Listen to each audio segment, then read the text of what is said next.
everybody, and good evening for those of you that are in Kenya, and for everybody else that is joining us from everywhere else in this world. I thank you for having time for us. Today, let me give you just a little bio of the person that I have. Previously, he served as Presidential Advisor on Constitutional, Parliamentary and Youth Affairs, 2007 to 2012. Minister for Lands and Settlement and Environment and Natural Resources.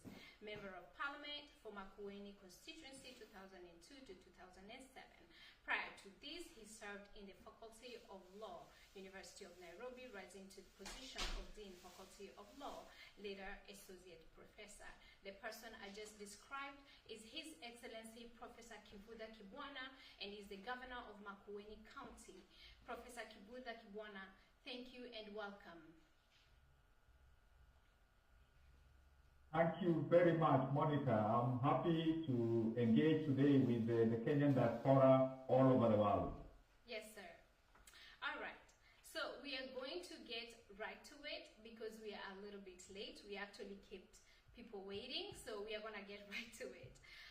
So you are running for president, and so I had a few questions for you. But before we get to that, Governor, this being your last term, what is your greatest accomplishment in Makueni, and what is going to be your legacy? Well, in Makueni, we have a different way of approaching art because we don't talk about the legacy of an individual. It is the legacy of all the people within the county. And we have done certain things together, beginning with making sure that everybody in the county is part and parcel of our development. And we are therefore big in public participation. We decided that whether it is making the budget, we would make it together, and every year, apart from now COVID year, we have about 100,000 people getting involved in budget making from the village up to county. And we have 43 villages, and that's where the start. And it goes up. And then the ward level, we sign with them what they want is a ward development fund. So that is something that we have done, and we have, they are a people's government, so to speak, because they elect themselves from the village upwards. 12 people are elected. So there is that participatory way of working, which is one of the things that we have done together. And then every project that they have, there is a project management committee which is in charge of citizens, and they elect those as well. You cannot get, for example, paid until they say that you have done it properly. So that is something that is we do, and we are very proud of that. We decided that in terms of health, we would have universal health care, and indeed we started that before the national government did, where for about $5, people, households, accesses our health services, whether it's inpatient, whether it is operation, they access that in our county. And that is something, again, that we do together. And even people at 65 and above, those don't pay anything. We also have tried to begin cottage industries or also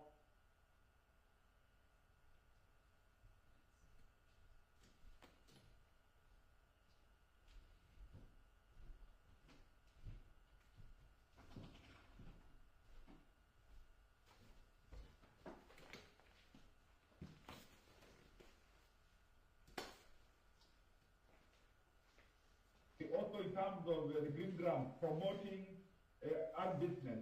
We are now doing also a fast that. So we have this nascent industrialization, agribusiness, so to speak.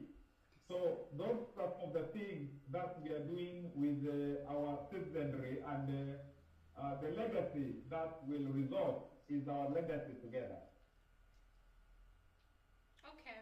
I'm looking at at the messages here, and some people are telling me that the sound is low. So let me make sure that our sound is good.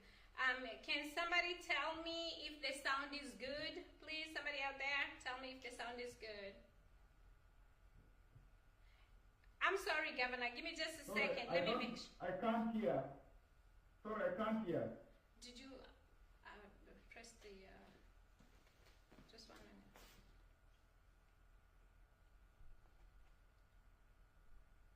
Can you hear me, Governor?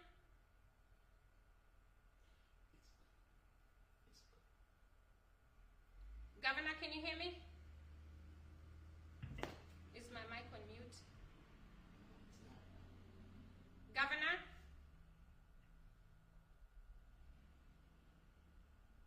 He can't hear me. The governor can't hear me.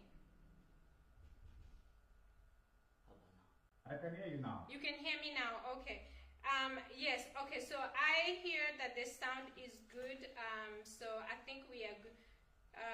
Yours is good, but not for him. Somebody said that your sound is not clear, Governor. But somebody else said absolutely loud and clear, so I think we are okay. Whose sound is low? Danu? Mine or the governor's?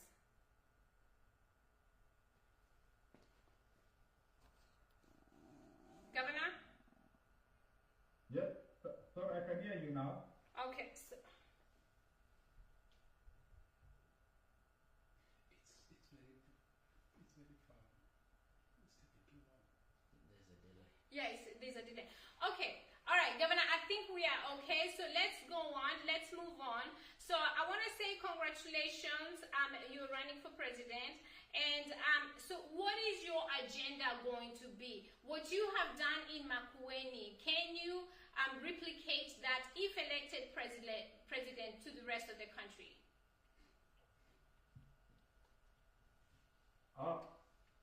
The way in which I think that I should approach my presidential bid is to crowdsource the ideas that we want to operationalize in our country, so that it isn't an agenda of just governor alone.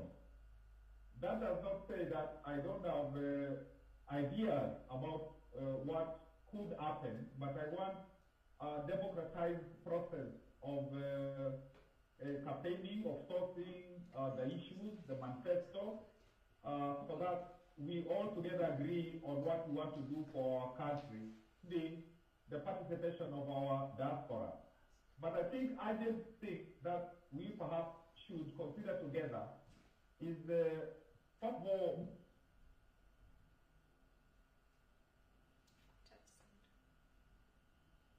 I can't hear him. I have to hear him. Let me call Briggs. No, it's the computer, guys. Somebody has to be touching the mic there. Which one? The mic. Which one?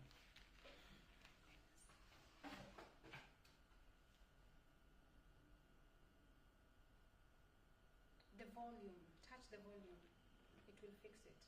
empowerment. We have Yeah, so economic you just have democracy to keep on touching of the our volume. people. Like today, we said that our growth before COVID was 5 to 6%. And when I start But talking, it's a very you small can't mute it, fraction of our Okay. people who enjoy that.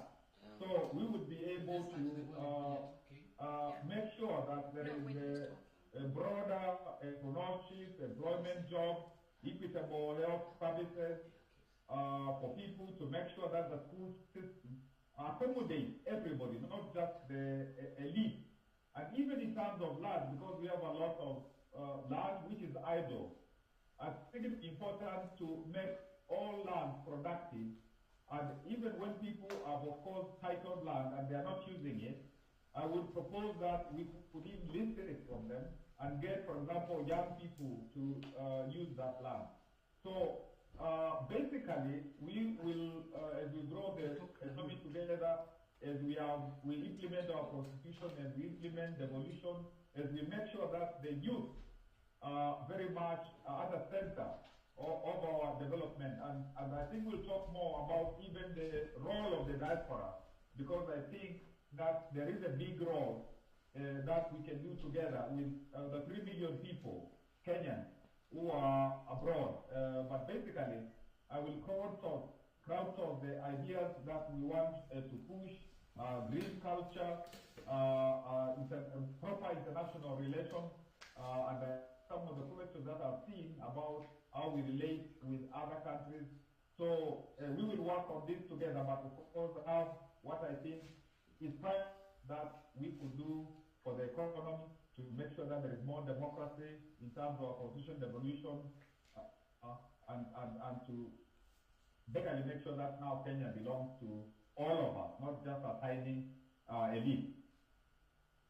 Okay, so you're talking about healthcare in Makueni. Touch the mute and then unmute, guys. Can you hear me, Governor? Mute and unmute. Yes? Okay, can you hear me? Guys, you Okay, have to now. be on top of it. Okay, so you're talking about healthcare. Is healthcare free for Makueni residents? Now I can't hear you. Am I back? Uh-huh. Okay. Is healthcare free for Makueni residents? Just yes or no? Yes. They pay an administrative charge of $5 Okay. at their household, per household. And they get those services, as I said earlier, whether it is Volume.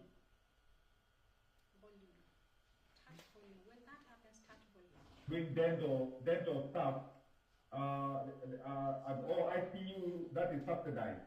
But generally, and people at 65 and above don't pay anything. Okay. So if that's working for Makueni,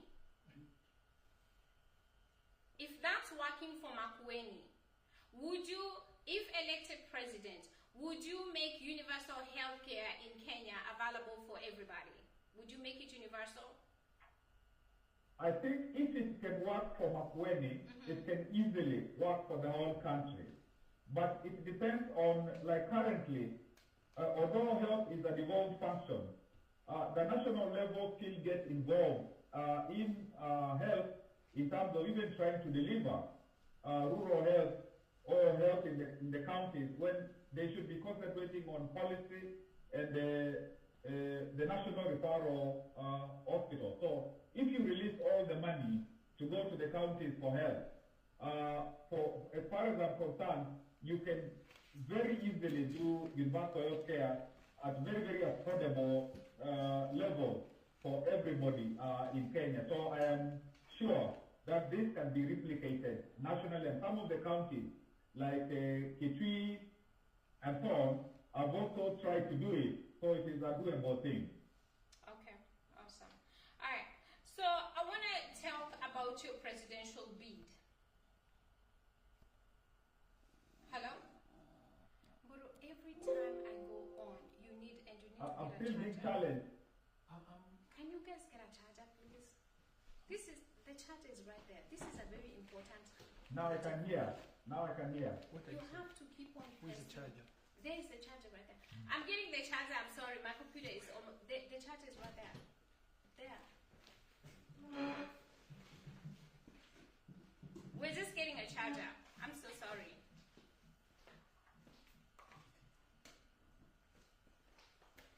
You have to keep on clicking mute and unmute when Thank I you. speak, so you can hear me.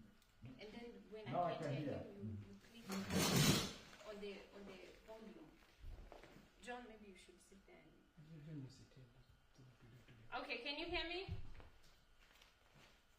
Guys, Yes, I can hear. okay. Alright, so let's talk about your presidential bid.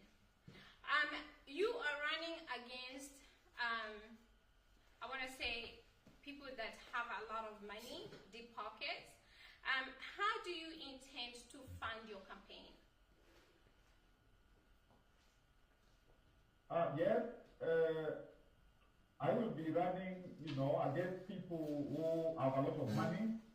And I know from experience that a lot of the money that is collected is not even used as a grassroots for this campaign. Some of it actually never even end up in the campaign. And so as far as I'm concerned, we are going to rely a lot on volunteers.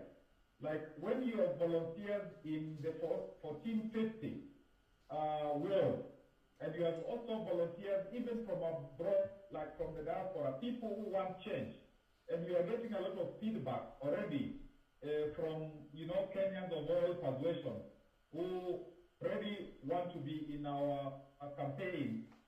I think the first thing is who volunteers because they want change for themselves.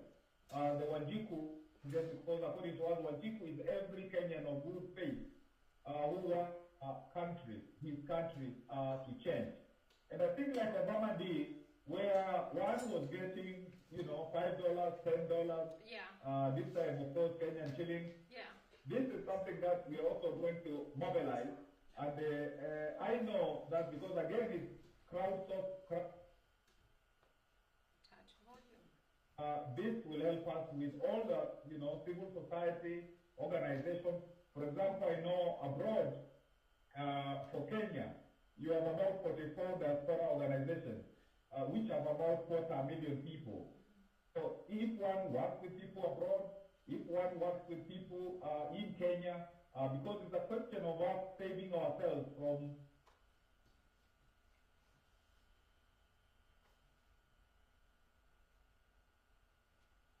Thank you, Governor, for that.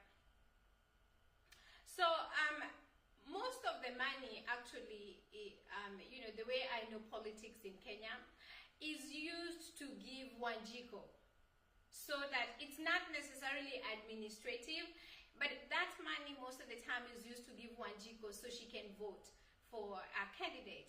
And Wanjiku may not know what your policies or the other person's policies are. And so Wanjiku ends up voting for that person that votes to carry for her for one day without thinking about long-term goals. So that's why I'm asking you, how are you going to convince Wanjiku without you giving her money for Sukari for that one day? How are you going to convince her to look into the long-term goal and not just that Sukari for one day to give you the vote?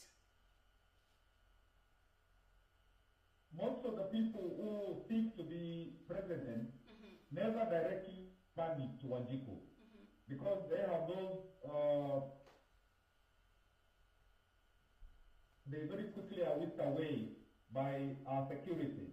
So that there isn't actually a connection between that candidate directly and Wanjiku or the Kenyan voter.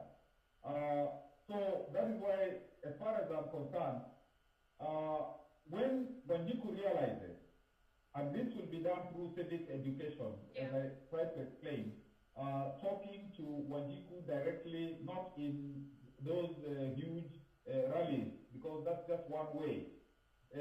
Just like how we convinced Wanjiku that it was time for her to vote for our constitution in the 90s.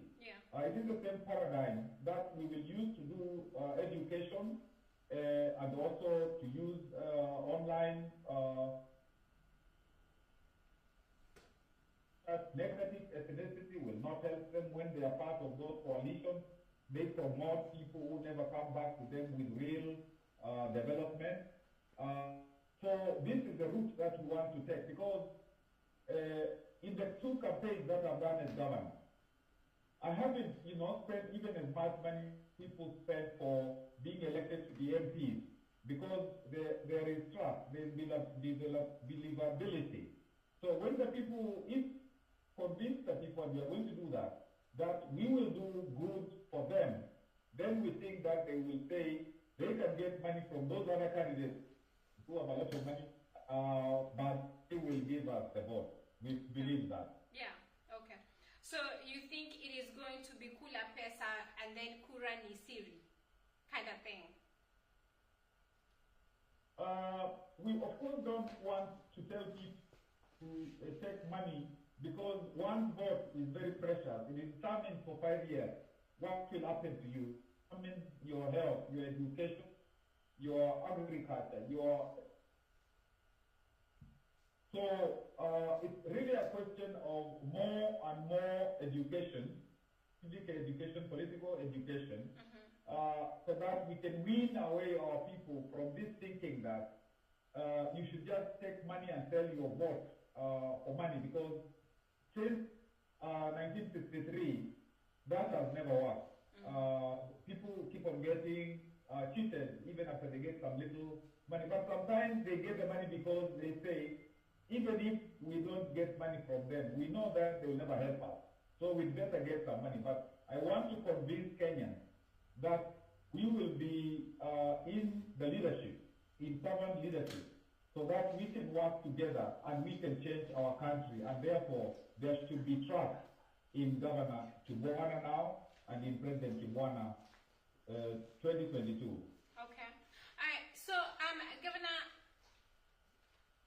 President Moi ruled the country for 24 years with an iron fist.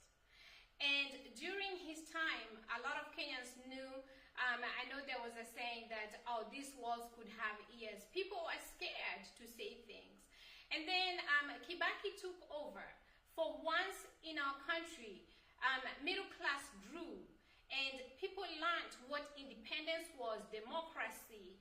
And after that, this administration took over. We are back to, what most people say or think is dictatorship or authoritarian leadership. This administration has not lived to the Vision 2030. Do you think if elected president, you would be able to restore trust with people, to make them feel that they still have their independence, democracy, and they're free? Would you be able to restore trust with the Kenyan people? I was a part of fighting to make sure that our country came back to rural politics, to multipartyism, because we had reached a point where we thought that our country was going to the dog. So there is that history. From when I was a very young person in the 80s up to 2010, when we got our constitution. I worked with President Kibaki as his minister and also his advisor. And I think he tried his best to rescue our country from the economic doldrum that it had been consigned to. And we learned from him that it is possible to turn around an economy. Of course, there were still some of the problems of the earlier regime, but we worked even to the extent that he could, without borrowing, he could actually run budget, something that was very, very good for us. I've studied abroad for quite a while. I met diaspora, and we have seen, when I studied in UK, when I studied in USA, we saw examples then of democracies, so that commitment, and because I was central in terms of constitution making and the 2010 constitution, I know that if we make freedom abundant in our country, that will release the energy of a lot of people and we will prosper. I like what is happening in Ghana. There is an example of what an African country can do to go forward. So I think in my situation, I am interested in our country plan. I have no personal interest in terms of getting money from my country, because all this time that I have been in the public sphere, I have not been known for personal accumulation of public resources. So I know, of course, there are vested interests in any African country, but I know that with leadership, which tries to take our country forward and determination, and you talk to people and you tell them that the best situation is for us, to go forward. I know with that resolve, I will be able, with others of course, because as a president, you're only one of you, we will be able to get our country to the next level, because whether it is Kenya or Africa, we must go to the next level. We can't continue with the kind of poverty, inequality, all those things that are current on the continent. So, looking back again and comparing President Moi's regime and Kibaki's regime, and then back to this administration. During Moi's regime, corruption was order of the day. You could actually give a police officer, a traffic police officer, money openly. When Kibaki became president, it was not allowed, and even a police officer would actually not take money from you.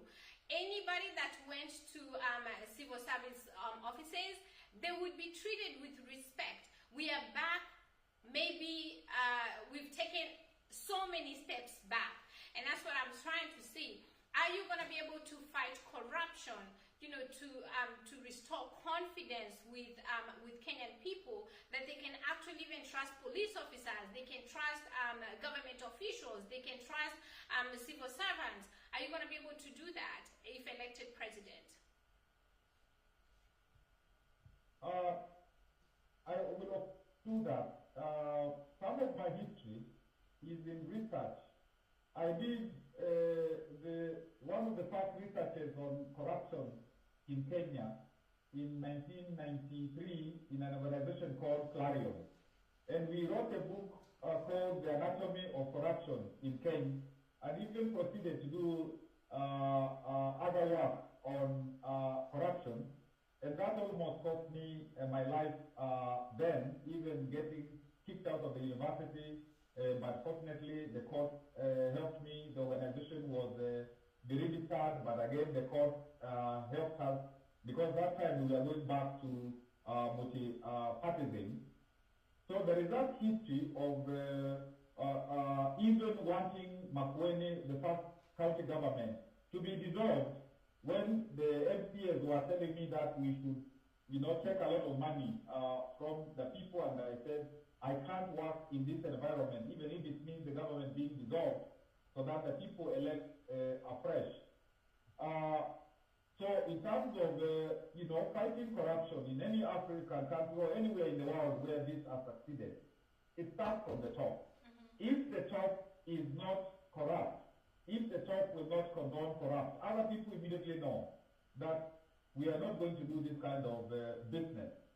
So that I know it's one of the most important things, because, for example, in 2018, the EFCC itself, the corruption body, said that the country lost 180 billion. 180 billion is about more than half of what we get as counties. And this is the government and the corruption body saying that we lost through corruption 180 billion shillings.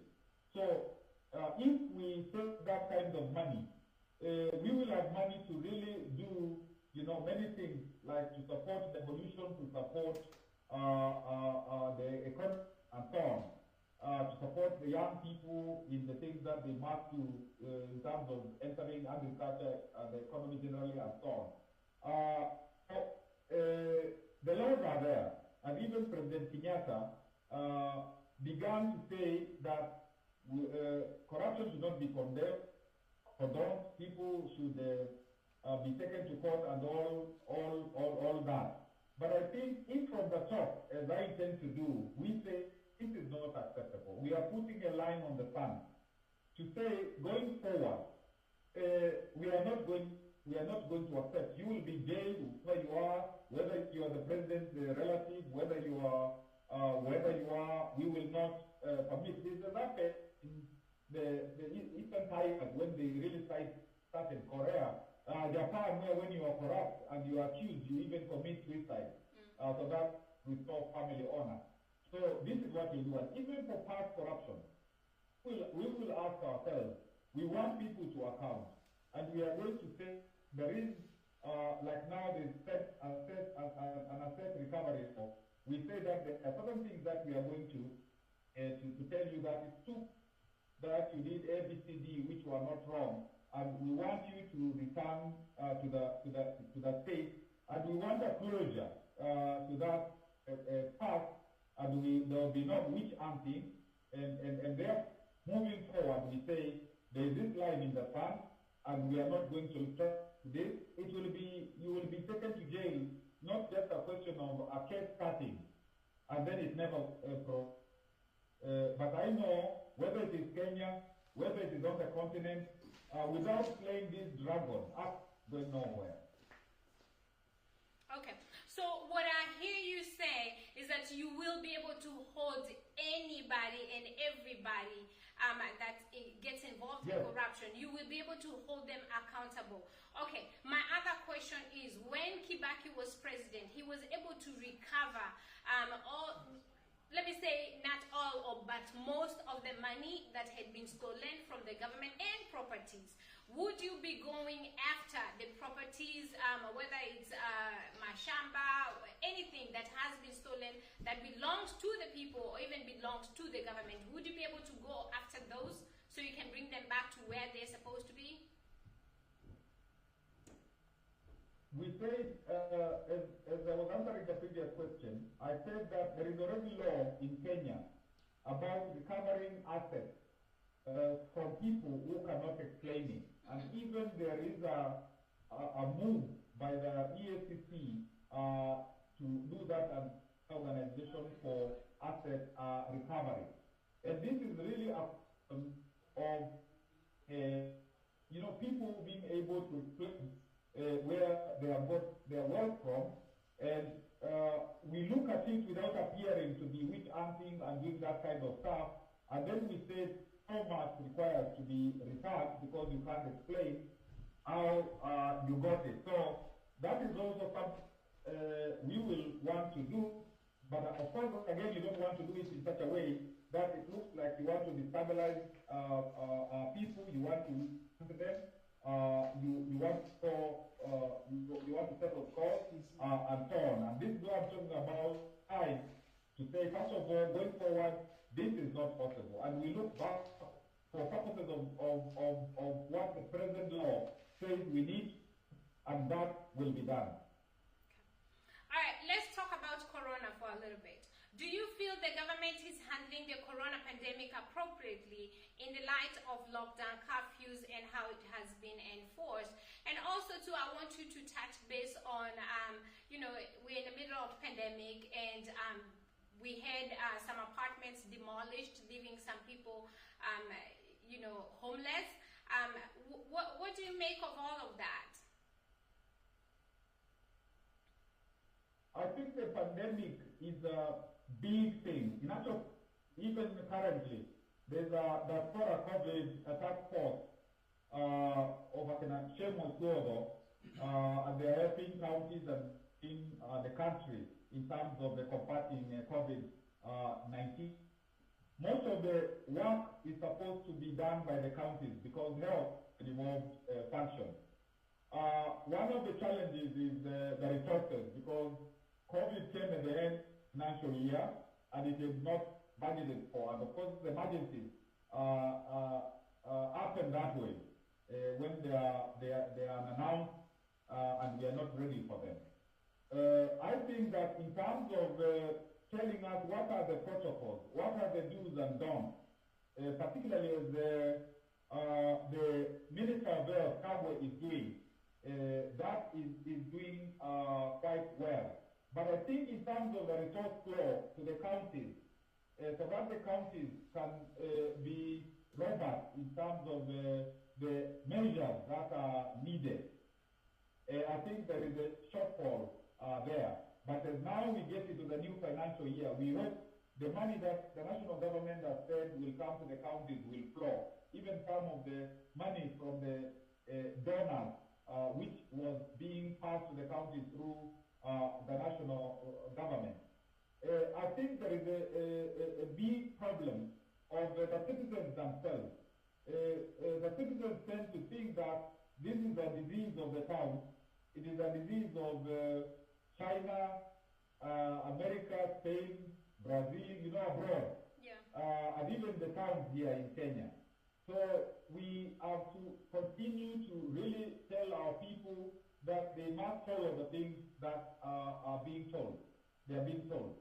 I think we are talking more of the post-COVID economic recovery program, but even within COVID time itself, you want us to secure the people economically.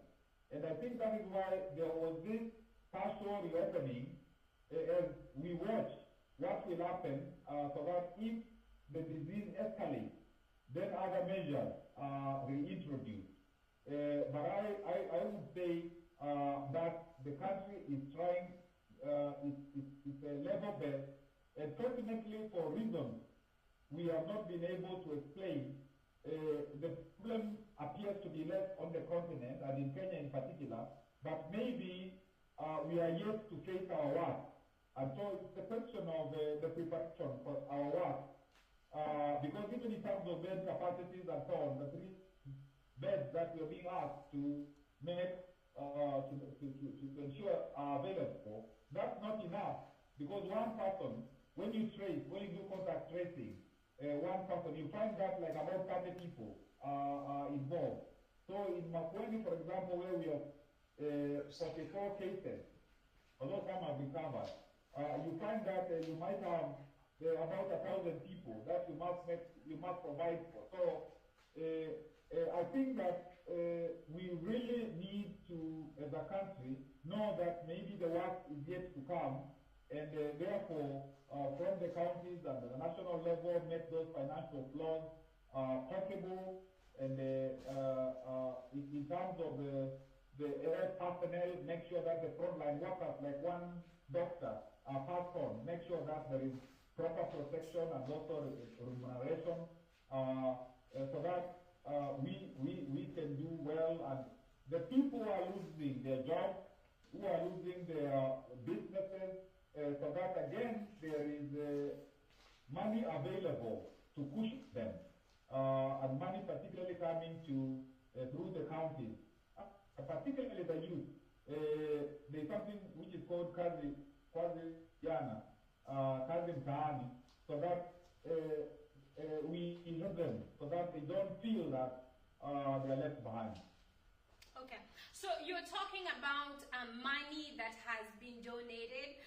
So that money hasn't really trickled down to people like Wanjiko. How do we expect somebody like Wanjiko, who goes to work on a daily basis, to still social distance and not have an income when the money that has been donated to help such people, or to even help the citizens of Kenya, has not even trickled down to them? How do we expect them to social distance? That's the problem that Kenyans are facing, and they find it difficult to not go about their daily, whatever it is that they do on every day, because they still have to make income. I think that's a real problem, because when economy was more or less closed, like happened when many employers were letting go of their and when people couldn't go and do their usual businesses in the service sector and so on, it's only fortunate they, like in the rural areas, they had a bit of food from their subsistence agriculture. But the point I was making about money flowing from the national government to the counties is because at the end of the financial year, we waited for the money, and when now it was supposed to arrive,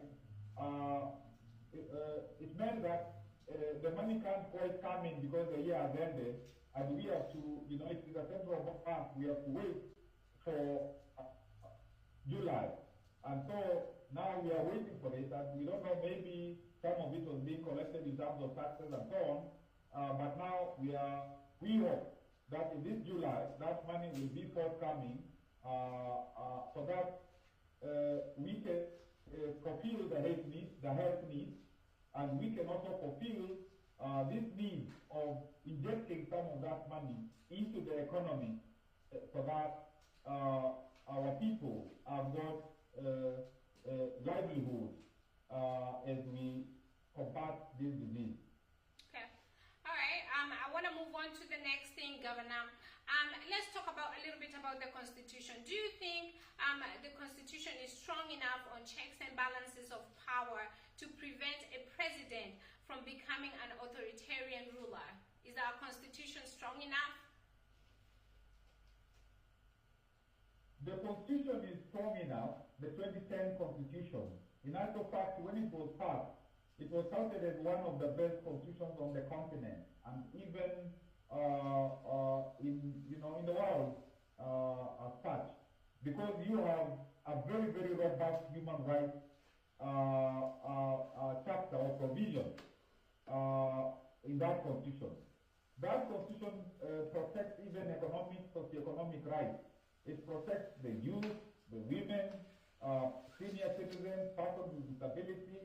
That constitution says that we should equitably share our revenue through devolution. It has this devolved government, which is supposed to be a second level of government, not an inferior level of government. Again, in the judiciary, there is, according to the Constitution, a very robust judicial system headed by the Supreme Court. There are independent commissions which are supposed to do, things that the mainstream executive should not do. But of course, when you have the Constitution, it is as good as the people, particularly who are in the leadership, and as good as the citizens who insist on its implementation. So the Constitution is very robust, but if leaders decide to lead outside the Constitution, then that becomes a problem. And that is why it is important that we emphasize the implementation of our Constitution. We emphasize rule of law. We emphasize that the Kenyan state should proceed on the basis of respect for human rights and equality of everybody, and equality of gender, and protecting the vulnerable. So it is only that some of the leaders decide that they will rule outside the Constitution, and when that happens, it means that the citizens must be able to say no, and that is why during Sabasaba, the young people of the social justice movement, young people from the slums and so on, who are saying that their parents and themselves and everybody there is getting a raw deal. That is why they are saying that we need our Constitution to be implemented so that there isn't police brutality, so that if you're just demonstrating, you're peacefully demonstrating, the police have no business trying to make you an enemy and trying to tear gas you and all that kind of stuff. So I think one of the most important things in the country now is the respect of that. The people who are leading are not able to do what they want, because we are all supposed to live according to our Constitution and the rule of law. So a few things you have said, Governor. Well, the Constitution is meant for all Kenyans to have equality, but also too, the leaders are supposed to hold those who are breaking laws accountable. That's not happening in this administration. Also too, as we're talking about Constitution, let me touch on how is it that a governor that has been accused of killing a pregnant woman is able to post bail, goes back to the elected office? How is it possible that an elected official can actually shoot somebody in a club and it's all on video, but they can be able to post bail and still walk scotch-free? How is it possible for a doctor to operate on the wrong patient and still cannot even face consequences? That is malpractice.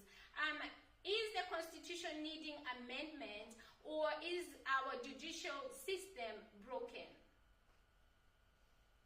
Well, I think those questions that you have asked, some of them, of course, are in court, like the case of the governor, I think the case of the MP, and sometimes the cases take too long in court, because if they didn't, then there would be a resolution of this, so that justice is delivered. And of course, we have seen a struggle between the executive and the judiciary, chief justice and the president, and that's not a good thing in a democracy because there are two branches and they are supposed to check each other. And the judiciary, when the judiciary says something, we must obey court orders. But I will also concede there are lapses. It's not like abroad where when you do wrong things, you are instantly, like in the situation of the United States, when a policeman or police people beat up and killed citizens, the law took its course and they were already, and one of course hopes that that matter will be concluded so that there is justice. But I will there are lapses here, and one wish the court could proceed quickly, and then there could be that justice, and it doesn't look like there are some people above the law. Okay, so if you are elected president, would you be able to make sure that Wanjiku is accorded the same respect? Wanjiku, who has actually probably just stolen food to feed her children, her hungry children, versus an elected official who has killed somebody. Wanjiku is humiliated because Wanjiku is poor, but the elected official, he's able to walk scotch-free. Will you be able to make sure that everybody is treated the same way if you're elected president? That is why I want to be elected president, because I believe that every Kenyan citizen is equal to every other Kenyan citizen. And I believe that we should all together benefit from our economy. That's why I was talking about a health system that is accessible to all of us, an educational system which makes people do well, all of them, so that it is not just the children of the elite who are able to do well. That is why I talk about the land, to say that we need land to be available so that if it's young people, they can access land which is not being utilized, even if as a government we have to lease that land from people who are hosting it without using it. So this economy of so that we can benefit from us from it, all of us together. And I don't think it's difficult. I don't think it's difficult to make devolution so that these resources that are going to the counties are used, like, for example, in Ghana, they said every district, I think they have about 200 districts, there should be some industry. People be employed. People will sell whatever they produce there, and so on and so forth. So I think the moment we stop thinking that an economy is only for the elite. For example, a lot of like, whether it is coffee, it is tea, you find that there is a cartel. The farmer gets very little, but there are people who benefit from that. One has to say that business of the middle person who take most of the money, that must change so that the farmer, and we are an agricultural country, first and foremost, the farmer benefits. People who are entrepreneurs, who actually get a lot of money and they are not supplying much, if you de-emphasize that, and if you kind of say that this is not acceptable anymore, then again you release money for this Wanjiku. If in terms of access to capital, you have a financial vision, so that the Wanjiku, the Mamamboga, everybody is able to get capital to do what they must for their businesses, small businesses, medium, and so on. If we make sure that locally we consume what is produced locally, and we try to export a lot of what we produce. If we do that, and we de-emphasize the import, it's not like just importing all the things, then there will be space for Wanjiku, there will be space for middle classes, there will be space for people who want to do clean business. And this is what we are saying, that our country is potentially a very rich country, well managed.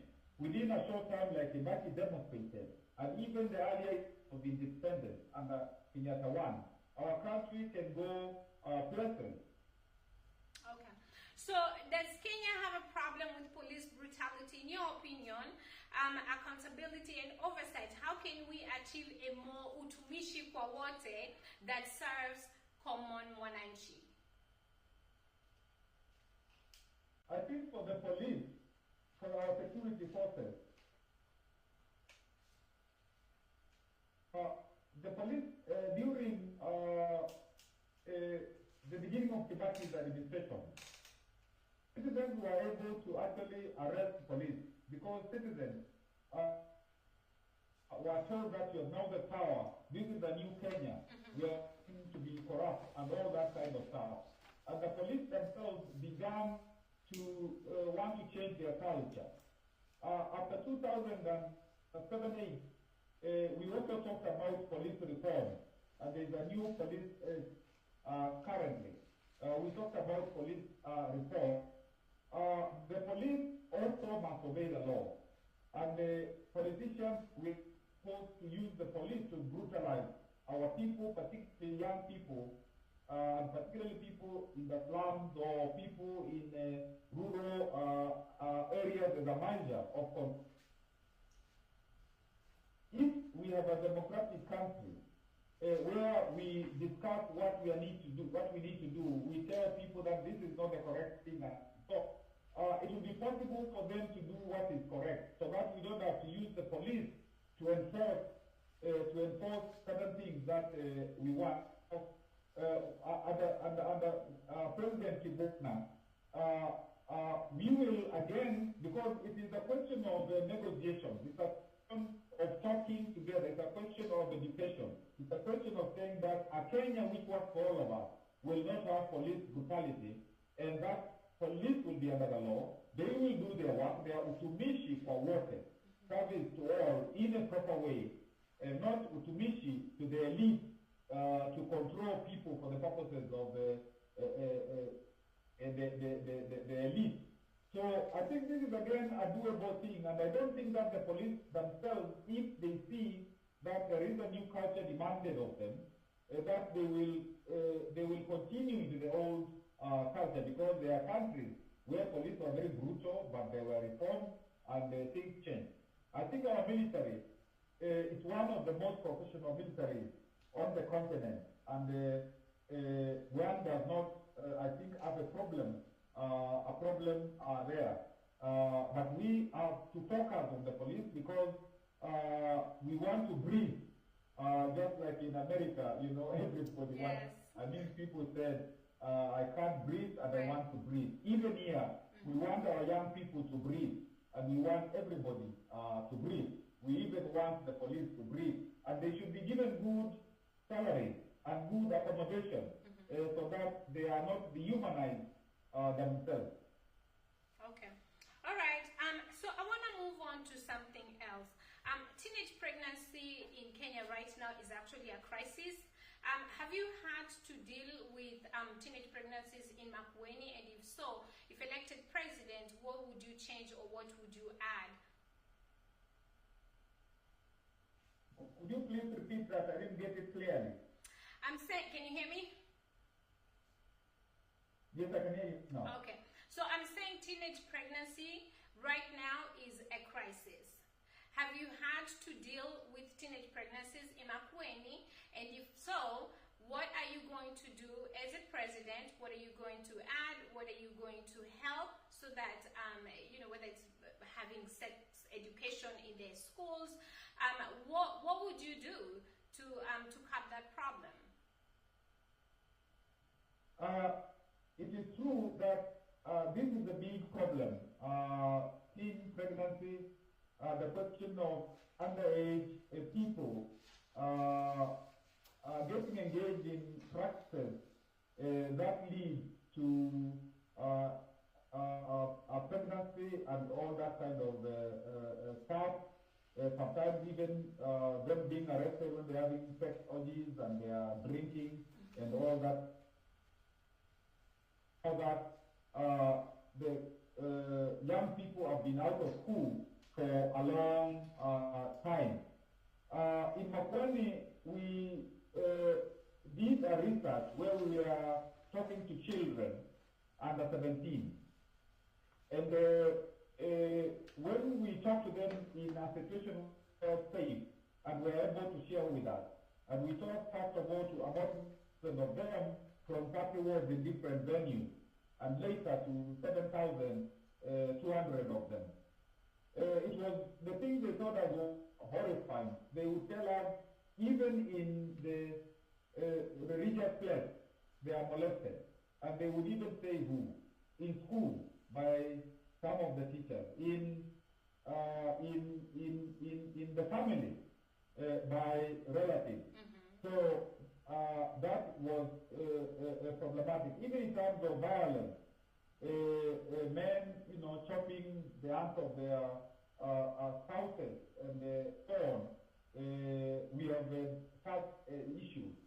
We have a unit in our referral hospital, a gender-based violence unit, where we receive and treat people who are exposed to domestic gender-based violence. We have a unit of counselors, actually perhaps the only council which has a unit of counselors who look after our people in all our 6 counties. With the Ministry of Gender, we are talking to and education in those 2 ministries. When the schools were open, we are talking to kids. We have 2 youth-friendly facilities in Wote and Makindu, so that the young people can come to us in those facilities, although the one in Wote we turned to a COVID health unit. So, having said all that, we are trying to work with the leadership in the schools, because we have leaders in these schools. We are working also with NAT, the Organization for Teachers, KEPSA, KESHA, those are KUPET, so that we can talk about these issues in schools. But let me say this, the basic responsibility is of course with the parents in terms of parenting, and that is one difficult thing, that parenting is becoming less and less, and we are talking to our parents and saying that if you don't invest in parenting these children so that they have the values that are proper values, this will be a difficult issue. And I must say, because of this COVID period and the kids are going to stay outside up to probably end of year, this is a difficult issue. So I'm glad you actually mentioned some of these kids, they are raped by their family members. But also too, some of these kids, let me just call them victims of rape. They don't want to come forward because there's fear, there's shame, they get stigmatized. So what would the government do to make them feel confident? Can there be a confidential line to where they can call and report rape and not be exposed? And also to be able to put away the rapists, even for families that don't have money to go through court system. That is correct. Like in the researches that I told you about, and in a public participation forum for children that I talked about, first of all, we were able to get them to know that these are safe spaces, and they're able to tell us what happened without fear of victimization or that information going elsewhere. And that is where they will tell us that sometimes they complain, and even parents say hush, because sometimes the parents are given some money. Yeah.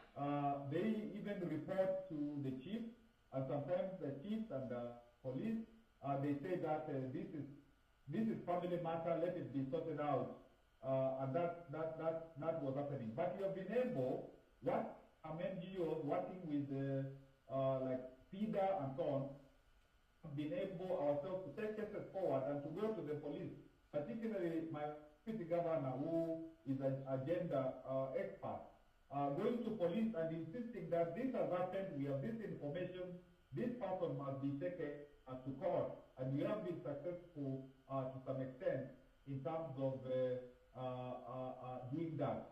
And I think what really will work is a campaign is a campaign to make this matter very public and to say that this will not be tolerated. And I remember the president ordering the sacking of some of the administrators in a place where very many girls were.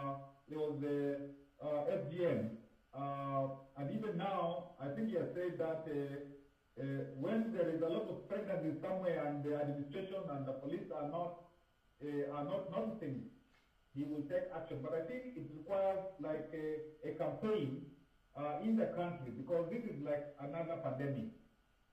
Okay. So, Governor, I just want to very quickly take a few questions from some people. There are people that sent me questions prior to this date. So, I'm going to take those questions. And one of the questions I have from Coach K, and she says, my question for him, is he comfortable or disturbed by the present state of African leadership? If disturbed, how does he plan to instill a more progressive leadership mindset among young Africans who should be the future of Africa? And I want to tell you, Coach K is not Kenyan, but she is looking at your leadership. I think future of Africa is with those young, the young leadership, the emerging leadership. And of course, there is a question of mentoring. Like when I taught at the university for 25 years, between 77 and 2002, and I worked in NGOs and working in Makwene County, one of the things which is a primary responsibility, my primary responsibility, is to mentor young people. In politics, unfortunately, many people mentor young people to be corrupt, not to be the visionary leaders, the servant leaders that we expect. But I think that even some of the leadership schools on the continent are few. I think that's a good thing. Two, even you guys abroad, I think apart from, of course, being interested in like voting rights, which is very important so that you can, you can vote in Kenya. The security of your investment, what you can do back home, and all that. I think it is important for like those 3 million people, if some begin to come back and to say that these are the standards of leadership, and to be involved in the leadership. I know sometimes when you're asked to come and work here, like if you've been a citizen in another country, like Mwende Mwindi, there was some hurdle and it was said she can't be a sister, but that was not the law, and the High Court said no. And we hope now she's going to be given a job in South Korea. But I think there is an input by you, and even in terms of, because you're influential, because of the kind of money that you send back home, and I think in Kenya you said like about 3 billion, which is more than the money from tourism, the money from tea, horticulture, coffee. So I think you're very influential, and I think about 75% of that goes into helping the people back home. So a different kind of leadership is important so that you stop actually acting as government, supporting people instead of investing that kind of money. I was even advised that you invest about 9 trillion shillings abroad, more than the debt that we have. So I am saying that there should be an input of the debt. And I am thinking myself that I would say those who are 35 and below, the young people, there needs to be a quota of those into government, into public service, into political parties should have that kind of number, so that we can start nurturing the future leadership of the continent, and then the proper grooming, proper mentoring, so that it's a different type of leadership. And I'm happy to see young people are saying they want Africa better, although in places like North Africa, when there was the Arab Spring, even to some extent Sudan, they were still not ready to be the ones to replace the older people, so that there can be a new Africa, a new country in those countries concerned. Okay, so very quickly, now that you're talking about remittance, I'm going to get to another question here is from Rose Kajuju, and if you can just take maybe just 1 minute just to answer her, because you've touched on remittance. She says diaspora is number 1, money remittance to Kenya. How can he help us to be served better? Can he open a department in the Foreign Affairs Ministry or whatever ministry applicable, fully dedicated to serving diaspora? The diaspora is critically important. I explained that if our diaspora brings 3 billion, and the Ministry of Tourism makes 1 billion, and it is a ministry, and the diaspora in Kenya as a directorate, it's not even if it appears or appears. I think even the Ministry of Foreign Affairs should be Foreign and Diaspora Affairs. There are some countries where there is a of the, in my administration, I would actually make sure that the diaspora, there is a diaspora affairs, not with foreign affairs, it's an independent ministry, and to assist people in terms of their investment, because they invest a lot and they are cheated sometimes by relatives, even using the expertise that you have, even when you are there, you can still supply that expertise back here. Even for COVID, you can help us with training, with advice and so on. I was advised, and you can confirm this, that ask the doctors in California are African, that in the Manhattan there are more Ghanaian doctors than in Ghana itself. So I think there is a big resource, and one must really secure this particular resource, and this will be one of the critical things that I would be interested in. All right, so we're running out of time, but I still want to get to 2 of these questions here, Governor. This is from John Wangendo, and he says, now that Kenya has become the 2nd most indebted country in Africa, Ethiopia being the 1st, what would your plans, if elected president, to ease this burden that is weighing heavily on Kenyans? I think there was a problem with the system, and I didn't get that question properly, please. That's okay. I can read it again. Can you hear me? Can you hear me? Yes, I can hear you now. Okay. All right.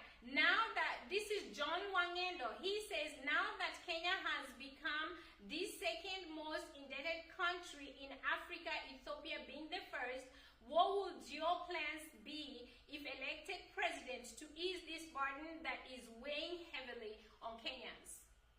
We have a lot of debt. This is a question on debt. Yes. I think Kibaki also found a lot of debt from President Moi, and he was able, first of all, to say that we need to increase our taxes, and of course, you can't increase taxes if the economy itself is not big.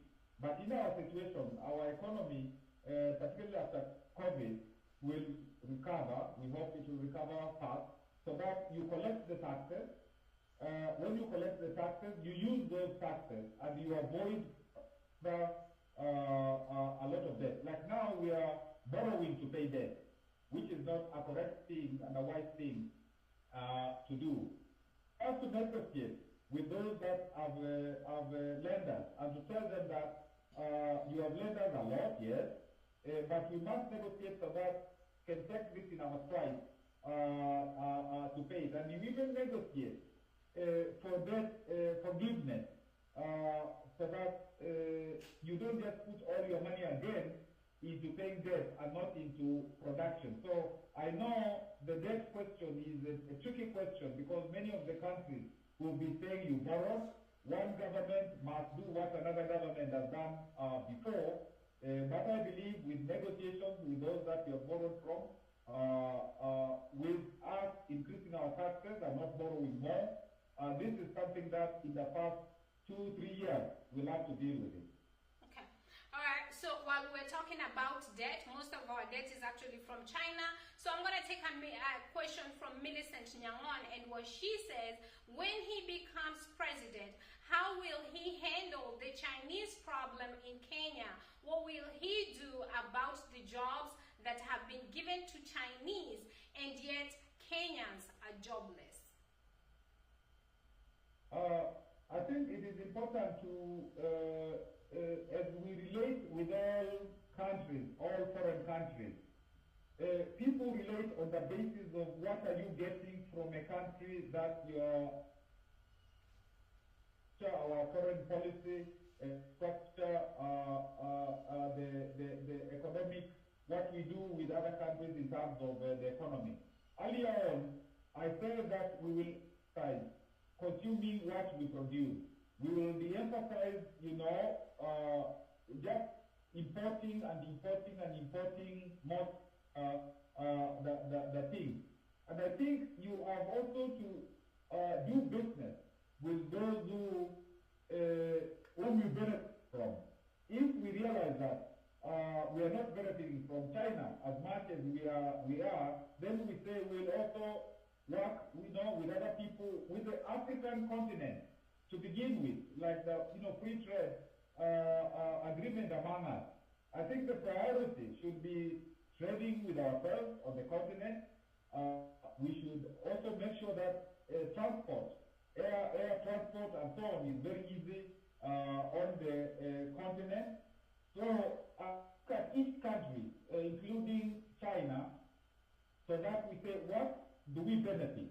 And if it is things like the SGR, we also say, did we actually spend the money that we should have spent on this? And if we got debt on that, these are things that people are discussed, but they discuss because you don't want to be a country that does not respect other countries. But again, even as a developing country, we must also get respect, and people must listen to us when we tell them that there are things that were done, they were not done well. And whether it is Chinese, whether it is whoever, nobody should do jobs that Kenyans can do, or even trade in some of the things that Gikomba, or they trade in places where Wanjuku should be trading, because that is not really the proper thing to do. And one has to be careful about giving a collateral, like if you give your port, if you give your but one has to be careful because you can lose national assets. Okay. All right. So I'm going to take this last question, and this is from Alex Mwema. I think we already covered this, Alex, but his question is, if you become president of Kenya, how will you recover lost money through corruption? What will you do better than any previous president? Which any previous president, to me, we are over 50 years old, but we've only had 4 presidents in our country. But anyway, that's Alex's question. Well, I think I did answer the question. Yeah, that's why I said, yeah, we had talked about it, yeah, but I just wanted to mention that that is Alex's question. And actually, I'm so sorry. I have one question here from Maggie Nita, and she says, Monicah, and how also can he make the voice of Mama Mboga to be heard, or women in general, because our country's society answers of a woman, and we are not in that generation where the woman's job is to have children and cook. Women are now educated, in fact, are even doing more than men.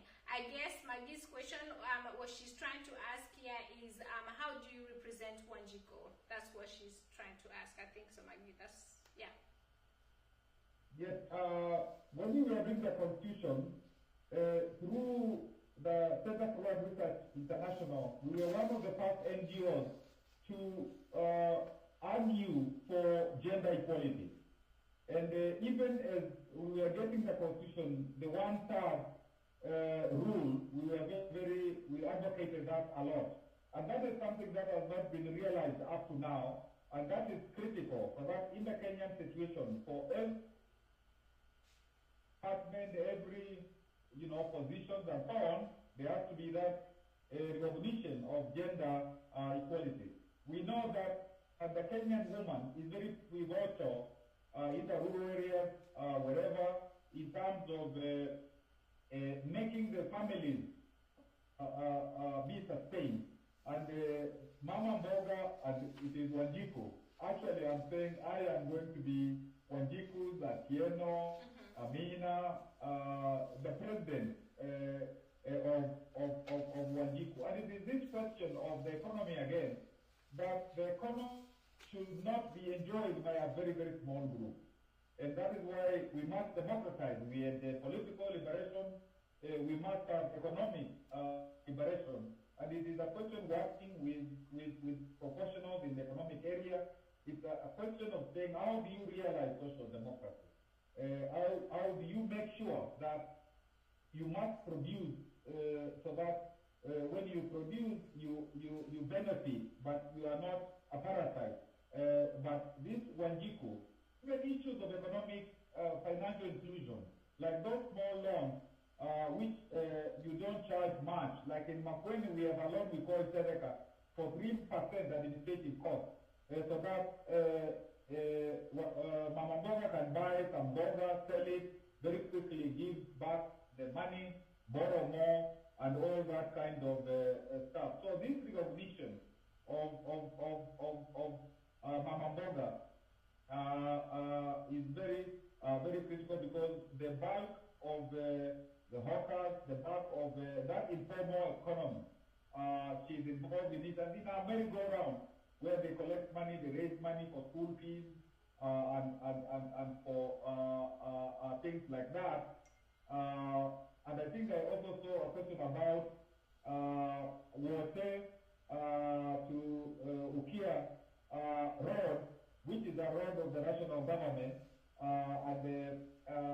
and through Kenya, we are discussing with them, we have been in discussion with them so that it can be tarmac, because it's one of the most important roads of 43 kilometers, which is a national government road, and we have been talking about this since the 60s. So, Governor, I can tell you there's a lot of traffic out there. I'm seeing a lot of questions. I want you to look these people and tell them that you will come back here. We can absolutely not cover everything in one sitting, but I want you to tell these people that you will be back here to answer all these questions that they are asking. And I think I also saw Lucy Tifase. She said if they wanted to support you, how can they support you? So maybe you can just give that information and just tell these people if you would be back to answer their questions. Definitely, I will be back to answer any question, because this is a very, very important forum, and precisely because we are part for Africa on the expertise that is abroad, so that you can work there and you can also work for at the same time, and we can plan to see how your investment and so on through a dedicated or part of foreign affairs, foreign and diaspora affairs, so that we are not cheated all the time. In terms of support, as I said, we'll crowdsource the ideas of what must be done, and there's a lot of expertise. Although the Third World Academy of Sciences says that intellectual input from Africa is only 2%, but we know that most of the intellectual input is abroad. The Africans, a lot of them are abroad. So that is one thing that we'll ask. And of course, because we said we are crowd funding, we will also ask that you help us there, and we are putting all the infrastructure for that to happen, and we will be able to inform you, and we will of course be very, very accountable, and we as we are saying that we want people to organize themselves so that they are served for our campaign. We would like that to happen a lot in the diaspora. We know that in USA there are approximately 600,000 of you, UK about 3,000 of you, Canada, UAE, South Africa, Sudan. We know that you are many, you are about 3 million. And I hope that this time around you will be able to vote, and then I will ask you for your vote. I will try to convince you so that you can also convince others to vote for me, and you vote for me. But I'm very grateful for this wonderful opportunity to have a conversation with you, Monicah. Thank you so much, Governor, and we look forward to having another conversation to where you can just take questions from all these great people. We appreciate your time, and for those of you that are watching from whatever, we appreciate your time. Please like this video, share it. It is also going to be available at a later date on YouTube, so everybody can be able to share. Governor, we are going to have to leave it there. Until next time, all of you, goodbye. Thank you, and keep safe, all of you. Yes,